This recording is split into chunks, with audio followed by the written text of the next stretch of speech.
Sir एक gang पकड़ा गया है जिसमें साइबर सेल ने पकड़ा है।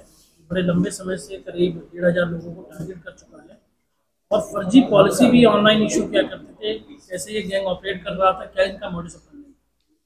देखिए, कमिश्नरेट गाज़ियाबाद के साइबर थाने ने और इसमें नेतृत्व एडिशनल डीसीपी साइबर क्राइम का था, उनके नेतृत्व में एक बड़े गैंग का पर्दाफाश हुआ है।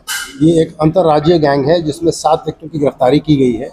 इन 7 व्यक्तियों में जो मुख्य 2 व्यक्ति हैं, अमन अग्रवाल एवं राहुल शर्मा, इनसे पूछताछ से कई जानकारियां, महत्वपूर्ण जानकारियां प्राप्त हुई हैं और एक बड़े गैंग का पर्दाफाश हुआ है, जिसमें इनके द्वारा ये बताया गया है कि इन्होंने फर्जी बीमा पॉलिसीज़ करीब 1000 से 1500 लोगों को बेची है।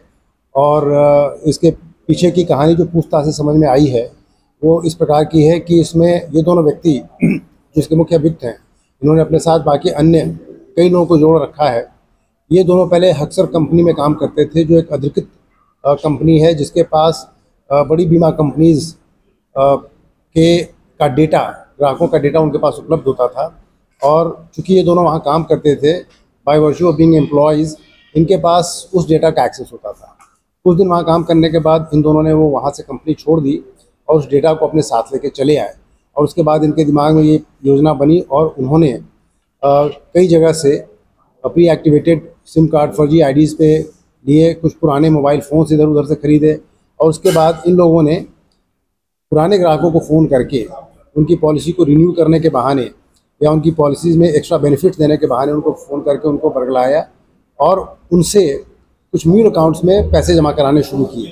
तो जो म्यूल अकाउंट्स में जब पैसे जमा होते थे तो उसके लिए उन्होंने एक कैनवा ऐप की मदद से एक इस तरह की फर्जी रसीद बनाई जो देखने में बहुत ऑथेंटिक लगती है, और ये रसीद उन ग्राहकों को देते थे जिनके द्वारा पैसे जमा कराए जाते थे। इस प्रकार इस कृत्य से और उसके बाद इनके द्वारा उनको ये समझाया जाता था कि आपकी पॉलिसी रिन्यू हो गई है। ग्राहक के पास जब ये रसीद जाती थी वो भी मुतमईन हो जाता था कि उसका सही अकाउंट में पैसा चला गया है।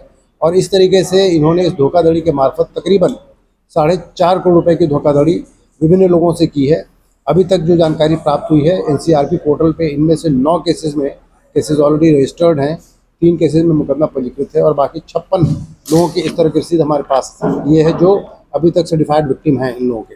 इसके अलावा इनसे पूछताछ में भी समझ में आया कि करीब 1000 से 1500 लोग जो लगभग 10 राज्यों के निवासी हैं, उनसे भी ये धोखाधड़ी की गई, जिनके बारे में भी पता लगाया जा रहा है। जो अभियुक्त पकड़े गए हैं उनके कब्जे से ये जो धोखाधड़ी करके जो राशि उनके द्वारा कमाई गई थी, उस राशि से खरीदी गई एक थार गाड़ी, एक महिंद्रा XUV 300 गाड़ी, इसके अलावा 26 mobile phone, 4 pre activated SIM, कई तरह की फर्जी आईडीज़, 1,98,000 रुपये कैश, इस तरह की कुछ चीज़ें बरामद हुई हैं और ये 56 रसीदें बरामद हुई हैं। पकड़े गए अभियुक्तों से पूछताछ की जा रही है। पूछताछ से अन्य जो तथ्य प्रकाश में आएंगे उस पर अग्रिम कार्रवाई की जाएगी। इसमें करीब 47 लाख रुपए की राशि फीस कराई गई। जिन अकाउंट में ट्रांसफर करा देते उन लोगों से पूछताछ की जा रही है। जो म्यूल अकाउंट्स हैं उनका भी पता लगाया जा रहा है और बाकी जो इस रैकेट में अन्य लोग जो जुड़े हुए हैं जिनके बारे में पता चला है, पूछताछ करके उनसे भी अग्रिम कार्रवाई उनके खिलाफ की जाएगी। इन लोगों ने 2 फ्लैट्स रेंट कर रखे थे, कुछ कार्रवाई इनके द्वारा वहाँ से की जाती थी, बाकी अपनी गाड़ियों में भी बैठ करके ये कॉल करते थे। ऐसा अभियुक्तों